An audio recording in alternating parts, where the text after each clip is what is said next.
Warning, warp core collapse in 10 seconds.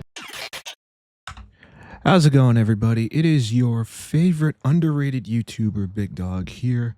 Just wanted to give you a quick reminder to subscribe to the channel if you're liking the content. Also, if you could do me a solid, check out my other links in the description box below. That would be greatly appreciated. Alrighty, let's get on with the show.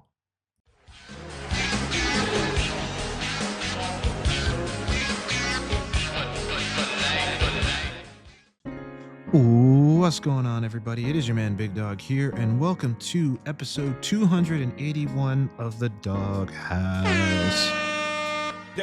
That's right, ladies and gentlemen, we are back at it again with another episode of the most underrated web series on YouTube right now. Go tell your friends about me. Anyway, let's get right into the news. Now, the first thing I want to talk about is something that came out last week and made a lot of people unhappy, myself included, and it involves Twitch. Now, I'll admit, I've had my criticisms of Twitch in the past, and I stand by those criticisms. But this, oh my god. Bruh. This is by far the biggest anti-consumer move, or not even anti-consumer move, but this is something that's really annoying. And if you're a content creator that's on Twitch, I really recommend that you turn this setting off. And I'm going to show you how to do it, so don't worry. But into the article, Amazon can use your Twitch content to train its AI unless you opt out. See, now that's some bullshit. That's right, ladies and gentlemen. Twitch is using AI to train it, or is using your streams to train their AI. Now, you can opt out to this, but the fact that you're automatically opted into it is kind of a problem in my opinion, but that's neither here nor there. Let's get right into the article. Let me increase this. There we go. Whoops. There we go. Twitch has updated its account settings to let streamers opt out of having their content used to help train the artificial intelligence models of Twitch's parent company, Amazon. Of fucking course it's Amazon. Anyway, although the move has reassured some creators, it remains unclear exactly when the streaming platform began using the posts, streams, and videos of its users to train AI Amazon systems. The revelation is raising new concerns about how big tech companies handle their users' data. Understandably so. Like, could you imagine dealing with that? Could you imagine having AI, or having a company use your data to train their AI models? Like, nope, I don't want that. Fuck out of here. The opt-out process is simple. I'll show you guys how to do this. From the Twitch website or mobile app, click on your account avatar, select settings, and then go to the security and privacy section in the menu. There you'll find the generative AI training option, where you can disable the use of your content for that purpose. Again, I will show you how to do this. In the language next to the toggle, Twitch notes that disabling this option does not prevent Twitch and Amazon from using your channel's content for other purposes described in Twitch's privacy notice. These include AI-powered platform features designed to facilitate streamers' growth and monetization, such as real-time assistance for sponsorship campaigns, viewer discovery through recommendations, and community safety via tools like AutoMod. Bruh. Unbelievable.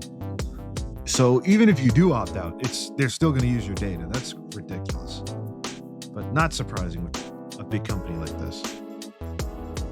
The new setting aims to recognize creators' right to decide how the content they produce is used. However, its launch has also raised questions about how Twitch and Amazon have used that content up to now. Exactly.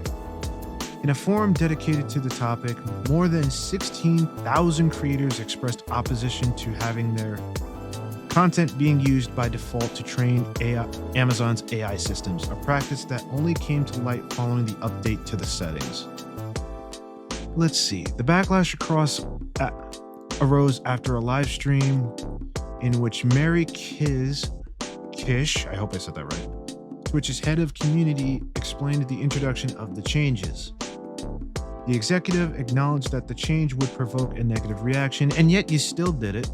Mike Minton, Twitch's head of product, also noted in what he described as a candid response that keeping the option to use content for AI training enabled by default was necessary, since otherwise no one would participate in the process. Bruh. No shit, they wouldn't. Nobody wants their data used by AI, all right? Come on.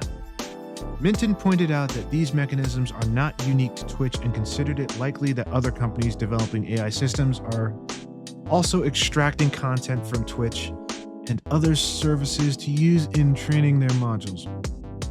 I don't know for sure, of course you don't know for sure, he said, but I think it's quite reasonable to assume that almost any publicly available content is used to train models in one way or another, with or without permission. So I think we also need to acknowledge that there's a lot here that's beyond even our direct control. Man, go out of here. Get the fuck out of here with that. These statements raise new questions.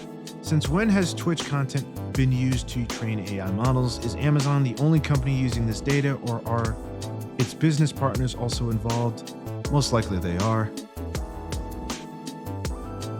To what extent and in what ways is the authorship of content published by creators respected?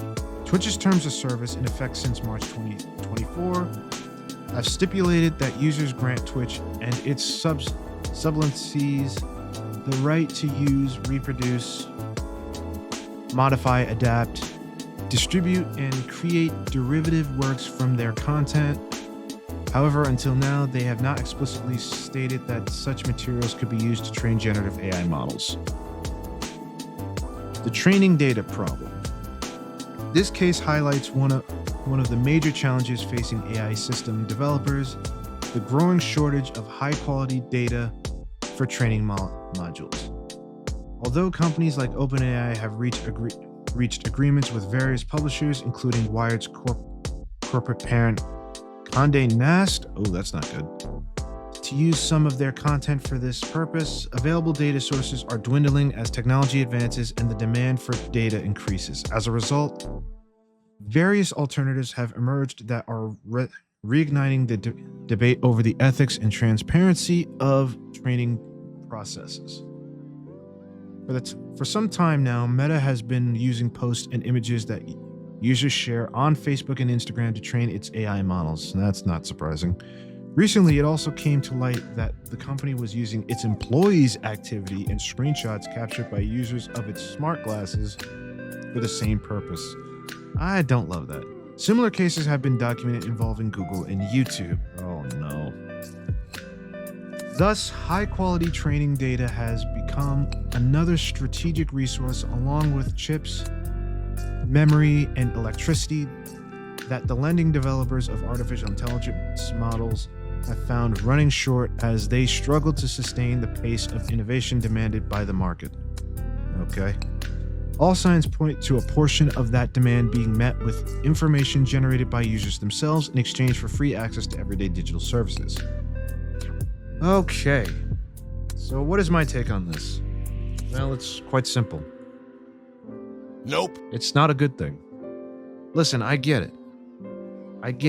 Companies need to make money, and AI is not cheap. But I'm sorry, this is not okay. This is not okay. And if these companies are doing this, it's something that needs to be addressed. Now, before I forget, I'm going to show you guys how to turn this setting off, even though you mentioned it in the article. So here we go.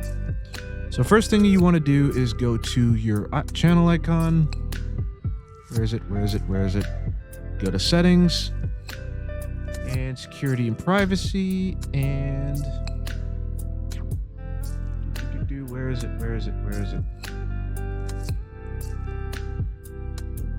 Here we go. Training for generative AI. This will be on by default. I turned mine off already, but all you got to do is just click the button and you're done. So That's how you turn that off, if you guys were wondering. And if you weren't, that's okay too. Now you know.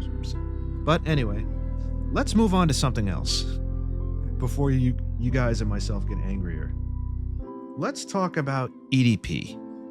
Now, for those of you who don't know, recently, a documentary about EDP had recently come out by Mike Klum called The Sick Mind of EDP. Now, fortunately, as some people might think, this has apparently caused a reopening of the investigation into EDP's shenanigans. So as you can see, EDP 445 controversy returns as Kern County DA re-examines 2021 cupcake incident after new documentary. Woo! Yeah, baby! That's what I've been waiting for. That's what it's all about. Woo! Now let's get right into this article. I know it's at Times of India, but just hear it out. Bryant Moreland, better known as EDP 445. By the way, if you're wondering what EDP stands for, I'm not going to tell you. Look it up yourselves. Just trust me on that. Trust me, please. Is back in the spotlight after a new documentary revisited the controversy surrounding him. The former YouTube personality is featured in The Sick Mind of EDP 445, a documentary by Mike Klum that looks back at several moments from Moreland's past. One of those is the 2021 cupcake incident, which is now reportedly being re-examined by Kern County District Attorney's Office in Bakersfield, California. The case dates back to a sting operation involving Moreland and a person he believed was a 13-year-old girl. Oof. According to the information about the incident, the person was actually a decoy working with predator hunters. Moreland was reportedly accused of sending explicit photos of himself to the person he thought was a teenager and was allegedly trying to meet her. No charges were filed against him over the operation at the time, because they botched it. That's why. Why the Kern County District Attorney's Office is looking at the case again. The renewed attention comes from statements made in the documentary.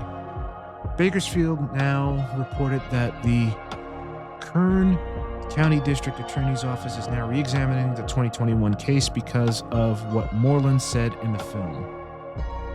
The office reportedly stated, "We are re-examining the case in light of the statements made by the suspect in the documentary. The statement does not mean new charges have been filed against Moreland. It means the earlier case is being looked at again based on materials that appeared in the documentary." I'm not going to play this. I really don't want to play this. The sheriff's office has taken a different position for now. It confirmed that officials know about Klum's documentary, but said there is no active investigation unless more information becomes available. Its statement read, "We are aware of the documentary produced by Mike Klum about this case. However, at this time, we are not actively investigating the matter unless additional information becomes available." That's not too surprising, but whatever. Go away. Another clip from the documentary has also drawn attention. Mike Klum posted an extended scene on X that did not make the final version of the film. The roughly 3-minute clip shows Moreland discussing controversial figures including Jeffrey Epstein, Jared Fogle, R. Kelly, and Michael Jackson. Oh boy. Granted, Michael was cleared, but okay. While talking about Epstein and Fogle, Moreland said he was different from them and claimed he had never raped anyone. Why did I say that? He also spoke positively about the music of R. Kelly and Michael Jackson while distancing himself from their allegations. For now, the biggest development is the reported review by the Kern County District Attorney's Office. The Sheriff's Office, however, says it is not actively investigating unless additional information comes forward. And that's the article.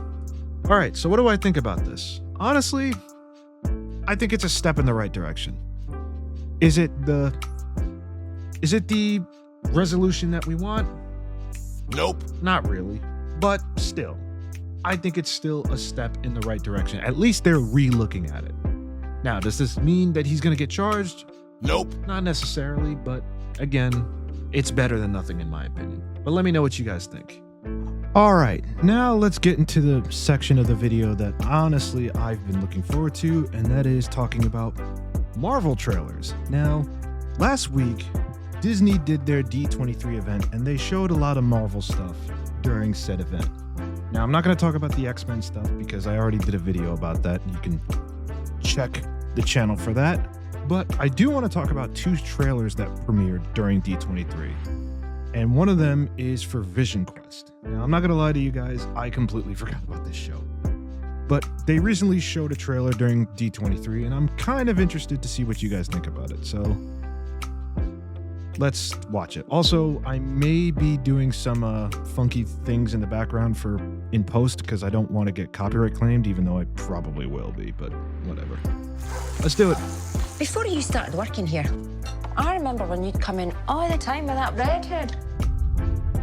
I was a different person back then. How about now? Anyone waiting for you tonight? No. Home is just me. It's like I'm losing my Who am I? I was an Avenger, but I'm not a hero anymore. I have his face, but not his virtue. All I have is his name. Welcome home, Vision. This house is getting crowded, Vision. Ultron! Human avatars only. Sir, I cannot overstate the dangers of keeping him around. Yes, but he is Dad, Papa, Peepaw. I'm a stranger I'm kind of glad to see Ultron back because they kind of did his character dirty. to myself. That family wasn't real. You sure about that? I had a father, a machine called Vision. Muzzle tough. It's a boy. How is this possible?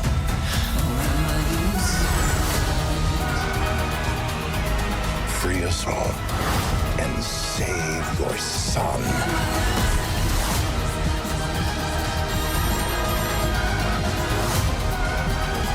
I wish to understand my purpose. With a genocidal maniac inside your head.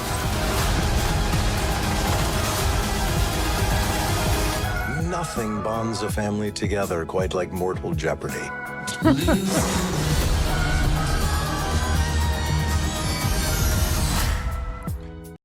Not bad, not bad. All right, guys, let me know what you guys think about that trailer. Are you going to be watching that show? Are you not going to be watching it? I might check it out. It seems interesting enough, but I'm still on the fence about it. But anyway, let's move on to the final trailer of the night, and that is another Avengers Doomsday trailer. Now, this was also shown during D23, and I gotta be honest, I wasn't expecting it. When I first saw it leak online, I was like, this has gotta be fake. And then come to find out, nope, it's the real trailer. So let's watch it. Victor was always the smartest guy in every room. Why are all the subtitles on? I don't want that on. He used to be different.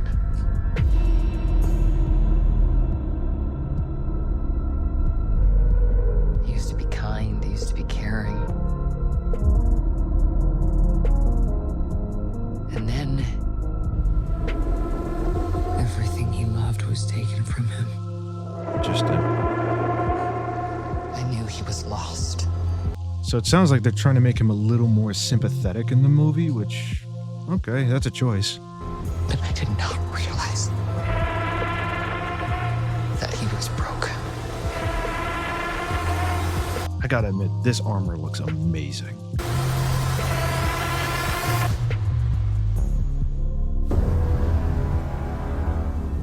Victor, did you do this? All of you.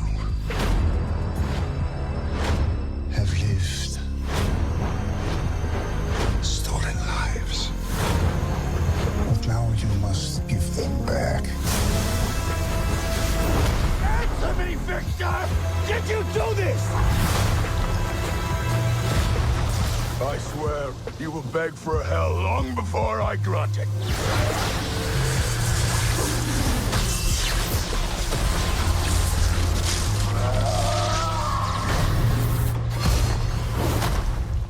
They buffed the shit out of Doom. I'm pretty sure he couldn't do that in the comics, but I could be wrong. Answers to me. For I am Doom.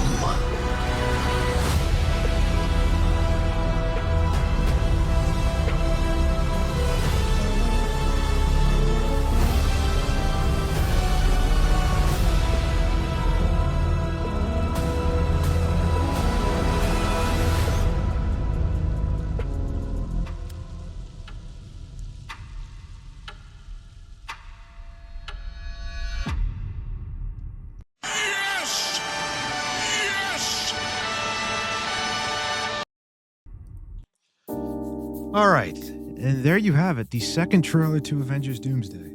Let me know what you guys think about that trailer in the comments. Honestly, I was a little hesitant to see this movie at first when they first announced it, but after seeing both trailers, I'm hooked. I'm hooked. Also, by the way, if you do plan on seeing this movie, buy your tickets now. Like right the fuck now, because I'm pretty sure a good chunk of the tickets are already sold out. So if you do plan on seeing this movie on day one, I highly recommend that you see it, or at the very least, get your tickets right away before they are all sold out. But anyway, that is it for me tonight, guys. Thank you so much for watching. As always, I greatly appreciate it. And yeah, I will see you next time. Peace.